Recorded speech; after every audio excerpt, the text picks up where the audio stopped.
اس کے بعد چوتھی چیز جو حضور اکرم صلی اللہ علیہ وسلم نے فرمایا ہے ایمان کامل کے لیے، فرمایا کہ وَأَبْغَضَ لِلَّهِ، محبت اللہ کے لیے ہو، وَأَبْغَضَ لِلَّهِ، اور ناراضگی بھی اللہ کے لیے ہو، ٹھیک ہے کہ نہیں، غصہ بھی اللہ کے لیے ہو، دشمنی بھی اللہ کے لیے ہو. سمجھ آ رہی؟ یعنی ایک شخص اگر غلط کام کر رہا ہے، برائی کی طرف جا رہا ہے، آپ کو غصہ آ رہا ہے کہ یار یہ برائی کیوں کر رہا ہے، تو غصہ آنے کی وجہ وہ شخص نہیں ہونا چاہیے، اس کی برائی ہونی چاہیے. سمجھ آ رہی کہ نہیں؟ شخص تو انسان ہے ہماری طرح. نفرت انسان سے نہیں ہونی چاہیے، نفرت برائی سے ہونی چاہیے. اگر ایک آدمی ہے اللہ کو نہیں مانتا ہے، کافر ہے، ٹھیک ہے کہ نہیں، تو اس شخص سے نفرت نہیں ہونی چاہیے، اس کے کفر سے نفرت ہونی چاہیے، کیونکہ وہ شخص بیمار ہے، کفر کی بیماری اس کو لگی ہوئی ہے.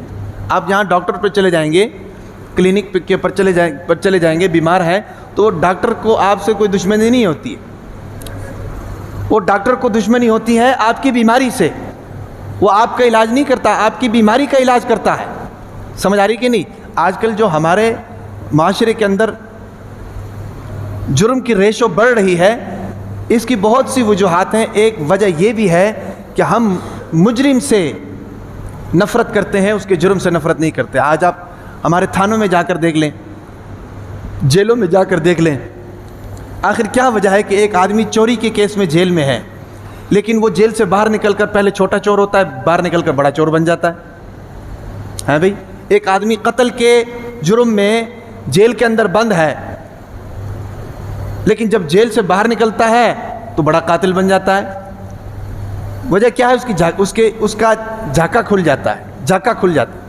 اور جھاکا کھلنے کی وجہ کیا ہوتی ہے کہ جیل کے اندر اس کی یہ تربیت نہیں ہوتی ہے کہ بھی یہ جو تم نے جرم کیا ہے اس جرم کو چھوڑ دو، ایک صحیح اور نارمل انسان بن جاؤ، ایک معاشرے کا بہترین فرد بن جاؤ. اس چیز پر محنت نہیں ہوتی.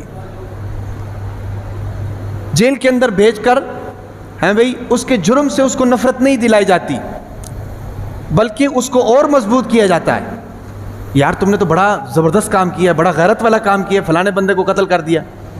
بھائی یہ جو مریض ہاسپٹل کے اندر ایڈمٹ ہوتے ہیں، مریض ہاسپٹل کے اندر ایڈمٹ ہوتے ہیں، وہ کیوں نہیں مریض بن کر نکلتے؟ وہ کیوں صحت مند بن کر نکلتے ہیں، تندرست بن کر نکلتے ہیں؟ اس کی وجہ یہ ہے کہ اس ہاسپٹل کے اندر ان کو ایڈمٹ اس لیے کیا جا رہا ہوتا ہے کہ اس کے مرض کا علاج کیا جائے، نہ یہ کہ اس کا جو شریر ہے صحیح سلامت اس کو بھی مریض بنا دیا جائے. ٹھیک ہے کہ نہیں؟ تو ہمارے جیلوں میں بھی یہی کچھ ہونا چاہیے کہ ایک مجرم اگر کسی جرم کے نتیجے میں پکڑا گیا ہے تو اس کی ایسی تربیت ہونی چاہیے کہ جب وہ باہر نکلے تو وہ مجرم نہ رہے.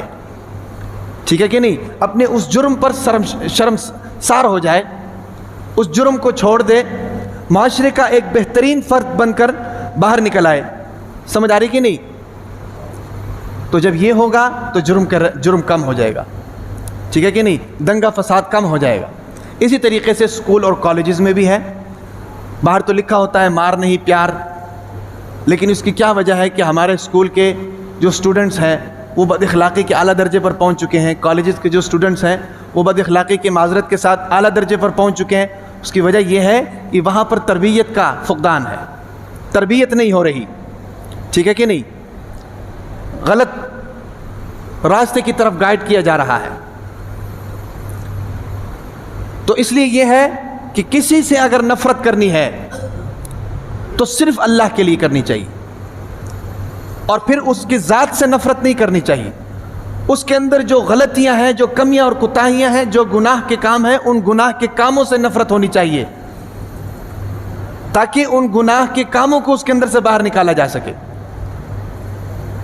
اس کی بہترین مثال حضور اکرم صلی اللہ تعالیٰ علیہ وسلم کی دور کی ہے کہ حضور صلی اللہ علیہ وسلم کے چچا حضرت حمزہ رضی اللہ تعالی عنہ جنگ کے اندر شہید ہوئے، اور ان کو شہید کرنے والا جو شخص تھا اس کا نام وحشی تھا، وحشی. اور شہید جب ہوئے تو ہندا نام کی ایک خاتون آئیں اور انہوں نے آ کر ان کے آنکھیں باہر نکال دی، ان کے کان کاٹ دیے، ان کا کلیجہ باہر نکال دیا اور کلیجہ باہر نکال کر اس کو چبایا.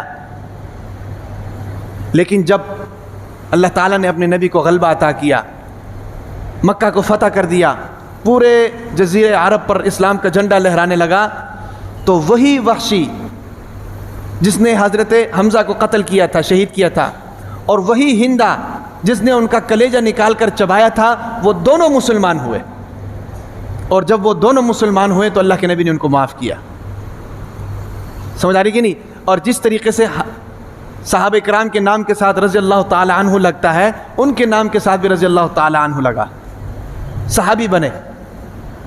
اگر ذات سے نفرت ہوتی، ٹھیک ہے کہ نہیں، اگر ذات سے دشمنی ہوتی تو اللہ کے نبی ان کو قتل کروا دیتے، تم نے میرے چچا کو قتل کیا ہے، ٹھیک ہے کہ نہیں؟ لیکن اللہ کے نبی نے ان کو سینے کے ساتھ لگایا۔ اس کی وجہ کیا ہے؟ اس کی وجہ یہ ہے کہ ان کے اندر جو بیماری تھی وہ بیماری ختم ہو گئی، اب ان کے اندر اسلام آ گیا، اب ان کے اندر نبی کی محبت آ گئی، اب وہ مسلمان ہو گئے، ان کے نام کے ساتھ رضی اللہ تعالی عنہ بھی لگ گیا اور اللہ کے نبی نے معاف بھی کر دیا۔ تو یہ ہے اللہ کے لیے دشمنی، سمجھ آ رہی کہ نہیں؟ اور اسی طریقے سے ایک اور بڑا پیارا واقعہ ہے، حضرت عمر رضی اللہ تعالی عنہ کے زمانے میں جب حضرت عمر رضی اللہ تعالیٰ عنہ خلیفہ تھے تو اس وقت حضرت عباس رضی اللہ تعالی عنہ حضور اکرم صلی اللہ تعالی علیہ وسلم کے چچا، ان کے گھر کا جو پرنالہ تھا نا جی، وہ مسجد نبوی کی طرف تھا، وہ مسجد نبوی کی طرف تھا، یعنی جب بارش ہوتی تھی تو اس پرنالے کا جو پانی ہے وہ مسجد نبوی کے اندر گرتا تھا۔ تو حضرت عمر رضی اللہ تعالیٰ عنہ نے دیکھا کہ پرنالہ مسجد کے اندر ہے، لہٰذا بارش کا پانی جو ہے وہ مسجد کے اندر گرتا ہے۔ تو حضرت عمر رضی اللہ تعالی عنہ جو تھے وہ تو بڑے جلالی تھے، وَأَشَدُّهُمْ فِي أَمْرِ اللَّهِ عمر، اللہ کے معاملے میں بڑے سخت تھے، تو انہوں نے کیا کیا؟ اس پرنالے کو اکھاڑ دیا۔ تو جب حضرت عباس رضی اللہ تعالی عنہ تشریف لائے، دیکھا کہ بھئی جو پرنالہ ہے وہ پرنالہ اتر گیا ہے، انہوں نے حضرت عمر رضی اللہ تعالی عنہ کے پاس گئے اور جا کر معاملہ پوچھا کہ بھئی آپ نے یہ جو میرا پرنالہ ہے، پرنالہ کیوں توڑ دیا؟ انہوں نے کہا بھی پرنالہ اس لیے توڑا ہے، سیدھی سی بات ہے، پرنالہ تمہارا مسجد نبوی کے اندر آ رہا ہے اور پانی سارا مسجد نبوی کے اندر گر رہا ہے، اس لیے میں نے توڑ دیا۔ تو اس پر حضرت عباس رضی اللہ تعالی عنہ نے فرمایا کہ تمہیں پتہ ہے کہ یہ پرنالہ کس نے لگایا تھا اور یہ کس کے حکم پر میں نے لگایا تھا؟ کہا کہ نہیں۔ انہوں نے کہا کہ یہ پرنالہ لگانے کا مجھے حضور اکرم صلی اللہ تعالی علیہ وسلم نے حکم دیا تھا اور اسی جگہ پر لگانے کا حکم دیا تھا، جو پرنالہ حضور صلی اللہ علیہ وسلم نے لگایا، تم کون ہوتے اس پرنالے کو اتارنے والے؟ اب حضرت عمر رضی اللہ تعالیٰ پریشان ہو گئے، ان کا واقعی ایسی بات ہے؟ انہوں نے کہا ایسی بات ہے، حضور اکرم صلی اللہ علیہ وسلم نے خود لگایا تھا، اپنے دست مبارک سے لگایا تھا۔ اب وہ حضرت عمر رضی اللہ تعالیٰ عنہ حضرت عباس رضی اللہ تعالیٰ عنہ کا ہاتھ پکڑ کر گئے اور وہاں جا کر کہا کہ میں یہاں پر کھڑا ہوتا ہوں اور تم میرے کندھے کے اوپر کھڑے ہو جاؤ، اس پرنالے کو دوبارہ لگاؤ، تم میرے کندھے کے اوپر کھڑے ہو جاؤ اور اس پرنالے کو دوبارہ لگاؤ۔ حضرت عباس رضی اللہ تعالیٰ نے فرمایا کہ حضرت آپ ایسا نہ کریں، میں لگا لوں گا۔ انہوں نے کہا نہیں، جو پرنالہ حضور صلی اللہ علیہ وسلم نے لگایا تو عمر کون ہوتا ہے اس پرنالے کو اتار دے، اور میری یہی سزا ہے کہ میں اس دیوار پر ہاتھ رکھ کر کھڑا ہو جاؤں گا اور تم میرے کندھے کے اوپر، یہ دیکھو وقت کا خلیفہ ثانی حضرت عمر رضی اللہ تعالیٰ عنہ، تم میرے کندھے کے اوپر کھڑے ہو جاؤ اور اس پرنالے کو لگاؤ، اور مجبوراً حضرت عباس رضی اللہ تعالیٰ عنہ کو کندھے کے اوپر کھڑا ہونا پڑا اور کھڑے ہو کر اس پرنالے کو لگایا۔ اب اس واقعے سے ہمیں سبق کیا مل رہا ہے؟ اس واقعے سے ہمیں سبق یہ مل رہا ہے کہ پہلے پرنالہ توڑا تھا وہ بھی اللہ کے لیے توڑا تھا، مسجد نبوی میں پانی گر رہا ہے، دوبارہ پرنالہ لگایا ہے وہ بھی اللہ کے لیے لگایا ہے کہ اللہ کے نبی نے اس پرنالے کو لگایا تھا۔